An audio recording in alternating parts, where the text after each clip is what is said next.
حبايبي ازيكم عاملين ايه؟ وحشتوني جدا جدا من اخر فيديو. النهارده بامر الله هنعمل مع بعض سمك. عندي سمك مالح. هعمله كده سنجاري في الفرن بطريقه سهله جدا وبسيطه، وان شاء الله تعجبكم. بس قبل بقى ما ابدا في الفيديو، لو أول مرة تشوفي القناة يشرفني جدا الاشتراك وتفعيل زر الجرس عشان يوصلك مني كل جديد. يلا نسمي بسم الله ونصلي على الرسول ونشوف هنعمل ايه. عندي كده سمك مالح الصياد جايبه ايه من البحر على البيت.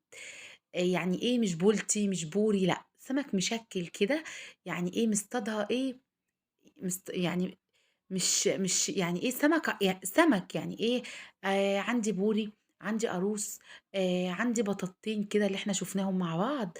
هابتدي إن أنا أمسك السمكة بالشكل ده، هانضّفها. طبعًا هاقصقصها كويس، الضهر بقى، الزعانف، النخشوش، الديل، هافتح البطن، هاحُك القشرة طبعًا بالسكينة أو بضهر المقص. هامسك السمك وأخلّيه زي الفل كده زي ما إحنا شايفين. آآ صلّى على الرسول عليه أفضل الصلاة والسلام. نضّفت السمك، بقى فُل شمعة منوّرة زي ما إحنا شايفين، نضف جدًا معايا. هابتدي بقى دلوقتي أي سمك سواء سنجاري أو مشوي أو أو مقلي، باحب إن أنا بعد ما بانضّفه بانقعه في ليمونة وشوية كده من الملح، باملّح السمك بتاعي. فتحت عليه المَيّة، وبعد كده هاحط عليه شوية ملح، وهاعصر ليمونة كده كبيرة محترمة كده عليه. طعم الليمون مع السمك بيبقى طعمه حلو أوي.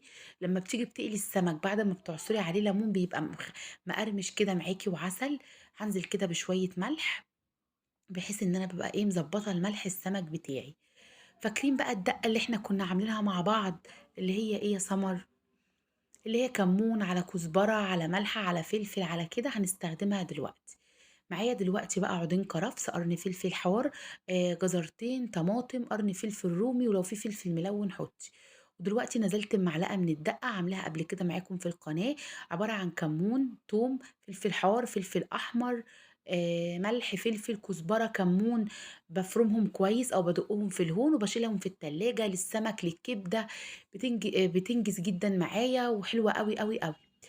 قطّعت بقى كل المكونات ديّة ونزلت بمعلقة من الدقة، قلّبتها، نزلت بشوية من الزيت، وهابتدي دلوقتي أجهّز معاكم أحلى صينية سمك سنجاري بالبطاطس.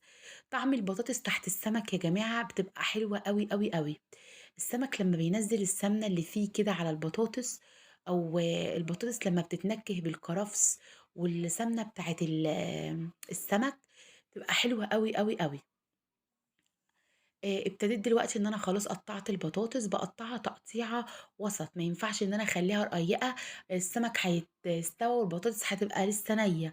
فأنا باخلّي إيه، باخلّيها رقيّقة أو وسط السُمك كده إيه، بيبقى وسط معايا.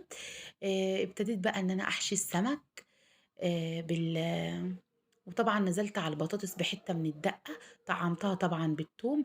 باقول لِك بقى هنا إن السمكية كبيرة فشقّتها 2 كده، شقّتين فوق يعني كده في الناحية دي والناحية التانية. طبعًا بامسك بقى السمك أحشيه بالشكل ده. عايزة أقول إن طعم الكرفس مع السمك من قبل ما يدخل الفرن عسل، عسل، عسل. خلاص بقى حشيت السمك كله بالشكل ده، ضبطت الملح، أنا حاطة طبعًا السمك في ملح وليمون، واخد ريحة حلوة جدًا، منضفاه مخلياه زي الفل كده معاكم. هابتدي أنزل بشوية كده من زيت الذرة على الوش بعد ما خلاص. هنا برضه لقيت بطاريخ في السمك البوري، فحطيتها بعد ما حطيت الحشوة حطيتها في قلب السمكة تستوى.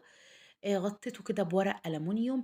هادخّله الفرن يا جماعة درجة حرارة 180. بُصّي البطاريخ طالعة أهي من بطن السمكة. هادخّله الفرن على درجة حرارة 180، هيقعد معايا نُص ساعة، وبعد كده شِلت الورق وحطيته تحت الشواية 10 دقايق، ادّاني اللون القمر ده. بُصّي بقى جمال السمك كده ولونه ولون الحشوة. الحشوة اللي كانت جوّه دي بجد خطيرة.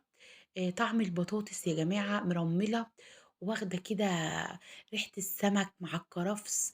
طبعًا أنتِ متخيّلة الطعم إيه من من قبل ما أدوقها، وأنا بجد والله العظيم ريحة السمك مع البطاطس بالتوم مع الكرفس تحفة. وطبعًا المَيّة اللي في الصينية ديّة السمنة بتاعة السمك أو الصوص اللي نازل من الحشوة بتاعتي. رغيفين بقى عيش أسمر بقى، بشوية مخلِّل ليمون معصفر، فلفل بالشِرش، شوية سلطة خضرا، بدنجانية مشوية، والله العظيم سلطة طحينة، شوية رُز أبيض أو رُز بقى صيادية، بجد طعم الأكلة دي حلوة أوي وجميلة، باحبكم في الله أحلى أخوات، ربنا يديمكم نعمة في حياتي.